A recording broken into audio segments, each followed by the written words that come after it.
បាទសូមគោរពជំរាបសួរបងប្អូនចឹងថ្ងៃនេះខ្ញុំបាទសូមធ្វើការចែករំលែកនៅចំណេះដឹងមួយគឺតកតើទៅនឹងការដំឡើងកម្មវិធីវិញក៏ដូចជារបៀបនៃការចុះឈ្មោះនៅក្នុងកម្មវិធីវិញបាទចឹងកុំឲ្យខាត់ពេលវេលាយូរខ្ញុំនឹងធ្វើការដំឡើងទី1ដំឡើងបន្ទាប់មកខ្ញុំធ្វើការចុះឈ្មោះឲ្យបងប្អូនមើលតើអញ្ចឹងដំបូងគឺបងប្អូនត្រូវចូលទៅក្នុងកម្មវិធី Play Store បាទនេះណាចូលទៅក្នុងកម្មវិធី Play Store ទៅបាទបន្តមកទៀតបងប្អូនត្រូវមក search ណា search កន្លែងខាងលើនេះបាទហើយបងប្អូនទៅចុចពាក្យថាវិញណាពាក្យថាវិញ W I N G បាទនេះពាក្យថាវិញបងប្អូនចុចពាក្យថាវិញហ្នឹងទៅបាទអញ្ចឹងនេះដល់ពេលដែលបងប្អូនមិនទាន់មានកម្មវិធីគេនឹងឲ្យយើងធ្វើការ install អញ្ចឹងបងប្អូនហ្នឹង install មានន័យថាភាសាខ្មែរមានថាដំឡើងអញ្ចឹងគេតម្រូវឲ្យបងប្អូន install អញ្ចឹងបងប្អូន install ហ្នឹងមកចុចអា Q ហ្នឹងមកបាទអញ្ចឹងយើងចាំមើលវាតម្លើងចប់ណាតម្លើងចប់វានឹងឲ្យយើងធ្វើការបើកអញ្ចឹងសូមបងប្អូនចាំបន្តិចទេបាទខ្ញុំនឹងតម្លើងឲ្យចប់តើបងប្អូនចិត្តពេញហើយឥឡូវយើងចិត្តពេញហើយចាំបាទនេះវាកំពេញហើយបងប្អូននេះវាកំពុងតែ install ហើយអញ្ចឹងបងប្អូនសូមធ្វើការរង់ចាំបន្តិចទេបាទនេះណាបន្ទាប់ពីបងប្អូនតម្លើងហើយវានឹងឲ្យយើង open នេះវាដាក់ពាក្យថា open ឲ្យយើងបើកអញ្ចឹងណាអញ្ចឹងពេលបងប្អូនចង់បើកកន្លែងហ្នឹងក៏បានឬក៏បងប្អូនចង់ថយក្រោយទៅកន្លែងកម្មវិធីយើងក៏បានឥឡូវខ្ញុំមិនបើកកន្លែងហ្នឹងខ្ញុំសុំទៅធ្វើបើកខាងក្រោយវិញណាអញ្ចឹងយើងថយក្រោយអស់មកបាទហើយយើងនេះកម្មវិធីដែលយើងត្រូវបានដំឡើងមិញណាគឺកម្មវិធីវិញអញ្ចឹងបងប្អូនបើកក្នុងហ្នឹងក៏បានបើកក្នុងកន្លែងមិញក៏បានអញ្ចឹងខ្ញុំសូមធ្វើការបើកកន្លែងហ្នឹងអញ្ចឹងបងប្អូនចុចទៅលើពាក្យថាវិញហ្នឹងមកបាទ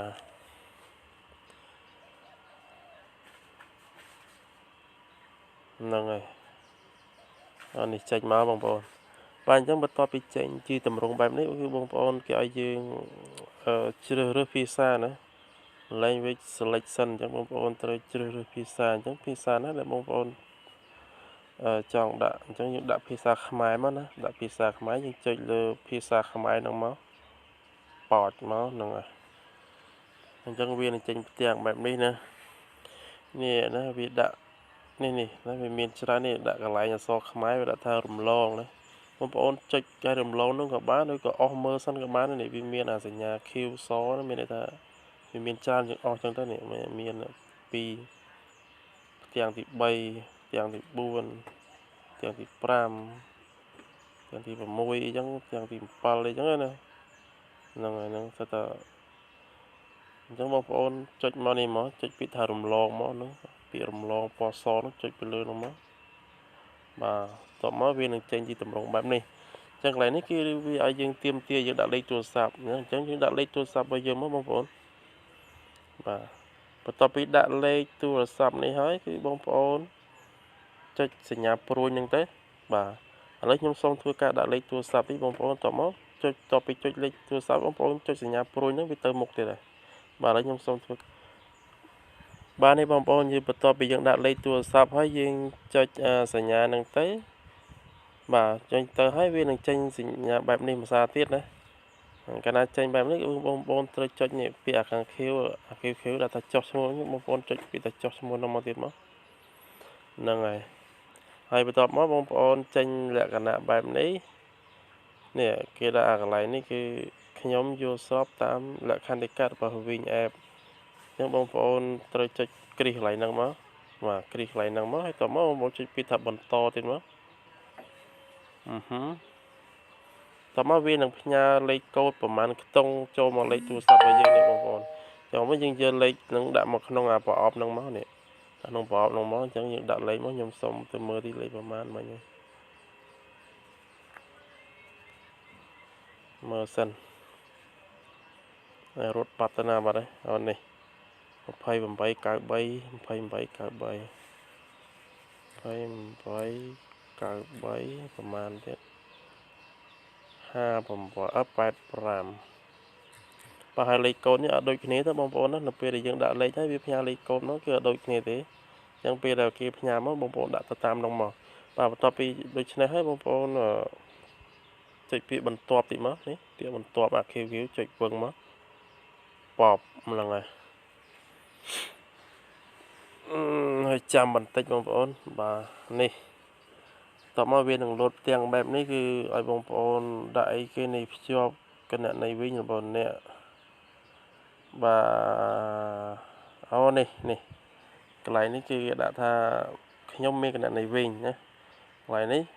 បង្កើតគណនីវិញថ្មីអញ្ចឹងដោយសារតែយើងថ្មីយើងអត់ទាន់មានគណនីវិញទេបងប្អូនត្រូវយកនេះណាបង្កើតគណនីវិញបងប្អូនចុចលេខហ្នឹងមកព្រោះយើងថ្មីអត់ទាន់មានអីទេបងប្អូនចុចលេខហ្នឹងមកហ្នឹងហើយតបមកនេះគេនឹងឲ្យដាក់ឲ្យយើងដាក់ថានាមតកូលអីចឹងណាអានេះឈ្មោះអញ្ចឹងដាក់នាមតកូលរបស់យើងមកបងប្អូនដាក់មកបងប្អូននាមតកូលអីដាក់ហ្នឹងមកណាឥឡូវខ្ញុំសូមធ្វើកាត់ដាក់នាមតកូល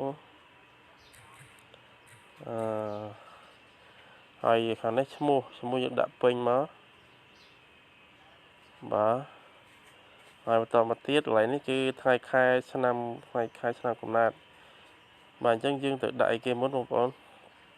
ណាឥឡូវយើងដាក់ថ្ងៃណាបងប្អូនដាក់ទៅបងប្អូនកើតថ្ងៃប្រហែលខែប្រហែលឆ្នាំប្រហែលដាក់មកណាហ្នឹងហើយឥឡូវខ្ញុំសូមធ្វើការដាក់បន្តិចទៅនឹងតមកពេលយើងជ្រើសហើយយើងយកពាក្យថាយល់ព្រមចឹងមកចុចពាក្យថាយល់ព្រមទៅមកបាទបន្ទាប់ពីយល់ព្រមមកកន្លែងថ្ងៃខែកំណើតហើយយើងមើលមកក្រោមទៀតភេទចឹងបងប្អូនជ្រើសរើសភេទមកហ្នឹងហើយដាក់ភេទអីភេទត្រីភេទប្រុសអីចឹងភេទប្រុសភេទត្រីដាក់ភេទប្រុសមកបណ្ដាត្រីដាក់ភេទត្រីមកណែមកទៀតរូបជ្រើសរើសចឹងរូបជ្រើសរើសគេដាក់រូបបិយប័ណ្ណអញ្ចឹងយើងគួរជ្រើសរើសអីលុយដុល្លារឬក៏លុយខ្មែរបាទអញ្ចឹងបើបងប្អូនដាក់នៃលុយរៀលឬដុល្លារអញ្ចឹងបើយើងរៀលខ្មែរឥឡូវខ្ញុំយករៀលដុល្លារច្រឡំលុយខ្មែរហ្នឹងហើយបន្តមកទៀតបងប្អូនទៅចុចនេះកន្លែងគ្រីសលើប្រអប់ហ្នឹងមួយទៀតមកគ្រីសប៉ចមកបាទបន្ទាប់មកយកពាក្យឥឡូវមើលអស់សិនមើលខាងលើមិញគ្រប់អស់នៅឈ្មោះថ្ងៃខែកំណើតភេទរូបិយប័ណ្ណលេខកូដណែនាំអានេះមិនបាច់ដាក់ទេបាទលេខកូដណែនាំឥ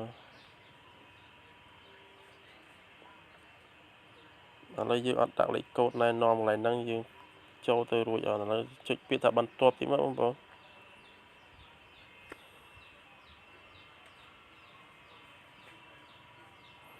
បាទនេះយើងចូលមកទៀតហើយបាទតទៅចុចបែបហ្នឹងហើយវាចេញផ្ទាំងបែបនេះមានន័យថាម៉េចនេះជំហានទី4ហ្នឹងជំហានទី4គេឲ្យយើងបង្កើតលេខកូដសម្ងាត់បាទអញ្ចឹងលេខកូដសម្ងាត់ខ្ញុំសូមធ្វើដាក់លេខកូដសម្ងាត់ទីបងប្អូនណាអញ្ចឹងលេខកូដសម្ងាត់យើងមានណាខាងលើនេះលេខកូដសម្ងាត់4ខ្ទង់ថ្មីបន្ទាប់មកបញ្ជាក់លេខកូដសម្ងាត់4ខ្ទង់អញ្ចឹងមានថាណាយើងដាក់ខាងលើនោះ4ខ្ទង់ខាងក្រោម4ខ្ទង់មានន័យថាដូចគ្នាបងប្អូនណាលើ4ខ្ទង់ក្រោមក៏4ខ្ទង់ដែរបាទបន្ទាប់មកយើងចុចពាក្យបង្កើតមកឥឡូវខ្ញុំសូមធ្វើការដាក់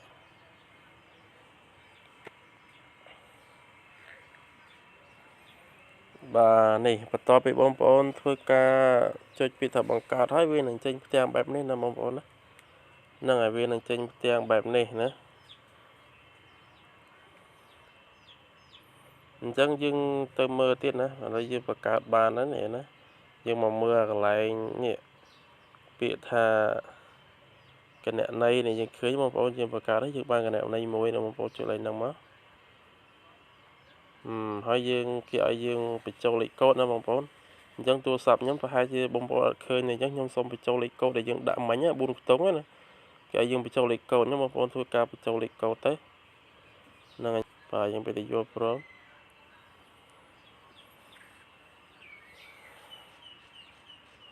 បាទប៉ុណ្ណឹងយើងបានគណនីមួយហើយបងប្អូននេះបន្ទាប់ពីដូច្នេះហើយយើងនឹងបានគណនីបែបនេះមួយណាហ្នឹងហើយអញ្ចឹងការបង្កើតនៅគណនីវិញគឺយើងបង្កើតបានជោគជ័យហើយឥឡូវយើងមកមើលកន្លែងត្រេ3នេះមួយទៀតបងប្អូនចុចកន្លែងត្រេ3ហ្នឹងមកបាទនេះណាឈ្មោះដែលយើងដាក់មិញណាហ្នឹងហើយនេះលេខគណនីណាហើយនេះ ទំព័រដំបូងការគ្រប់គ្រងការចំណងចំណូលចិត្តអីហ្នឹងណាហ្នឹងហើយឥឡូវខ្ញុំសុំថយទីមកបាទហើយនេះគឺកន្លែងអីគេនេះផ្ទេរប្រាក់ឥឡូវបងប្អូនចុចផ្ទេរប្រាក់ហ្នឹងដូចជានេះផ្ទេរប្រាក់ពីវិញទៅវិញនេះផ្ទេរប្រាក់ពីវិញវាលុយហ្នឹងហើយនេះវិញទៅធនាគារផ្ទេរប្រាក់ទៅកាន់ក្រៅប្រទេសធនាគារមកវិញលេខកូដមកវិញអីចឹងណាហើយយើងធ្វើក្រោយវិញទៅកន្លែងនេះគឺកន្លែងបញ្ចូលលេខទូរស័ព្ទsorry បញ្ចូលលុយទូរស័ព្ទអញ្ចឹងកន្លែងនេះគឺបញ្ចូលលុយទូរស័ព្ទអញ្ចឹងបើយើងមានលុយដាក់នៅក្នុងគណនីវិញបងប្អូនអាចទិញកាតតាមនឹងបានណានឹងចុច follow មកអញ្ចឹងនេះទិញកាតណាសម្រាប់ទូរស័ព្ទហ្នឹងឯងលេខទូរស័ព្ទហ្នឹងបងប្អូននេះណាលេខទូរស័ព្ទរបស់ខ្ញុំហ្នឹងមើលបញ្ចូលអាហ្នឹងយើងក៏ចុចហ្នឹងមកចុចលេខ$1ហ្នឹងមកហើយហ្នឹងហើយកន្លែងនេះលេខទូរស័ព្ទផ្សេងទៀតណាបងប្អូនអាចដាក់លេខទូរស័ព្ទក្រៅពីលេខទូរស័ព្ទនោះបងប្អូនអាចទិញបានដែរហើយនេះគឺសម្រាប់ទិញកាតទូរស័ព្ទដូចគ្នាតែនេះវាមានដូចជា Share Card Smart Smartphone Citel Qtel អីចឹងណាខ្ញុំបងប្អូនអាចទិញបានតាមហ្នឹងបាទឥឡូវយើងធ្វើក្រោយទៀតមើលអីទៀតអានេះដូចទូទាត់ជាវិក័យប័ត្រទូទាត់តាម QR code អាំងប៉ាវដកប្រាក់អីចឹងដែរបាទអញ្ចឹងការបង្កើតវិញយើងបានជោគជ័យបងប្អូនអញ្ចឹងខ្ញុំសូមធ្វើការបង្ហាញតែប៉ុណ្្នឹងហើយសម្រាប់បងប្អូនណាដែលមិនទាន់បាន Subscribe Channel របស់ខ្ញុំសូមធ្វើការ Subscribe ម្នាក់មួយទៅហើយដាក់រូបកណ្ដឹងដើម្បីបានវីដេអូថ្មីហើយបើបងប្អូនមិនទាន់ច្បាស់ត្រង់កន្លែងបង្កើតកន្លែងណាមួយបងប្អូនអាចធ្វើដាក់ comment នៅខាងក្រោមវីដេអូរបស់ខ្ញុំទៅបាទហើយខ្ញុំនឹងពេលដែលខ្ញុំបានឃើញហើយខ្ញុំនឹងធ្វើវីដេអូបង្ហាញបងប្អូនភាសាទៀតបាទអញ្ចឹងខ្ញុំមានតែប៉ុណ្្នឹងបាយបាយ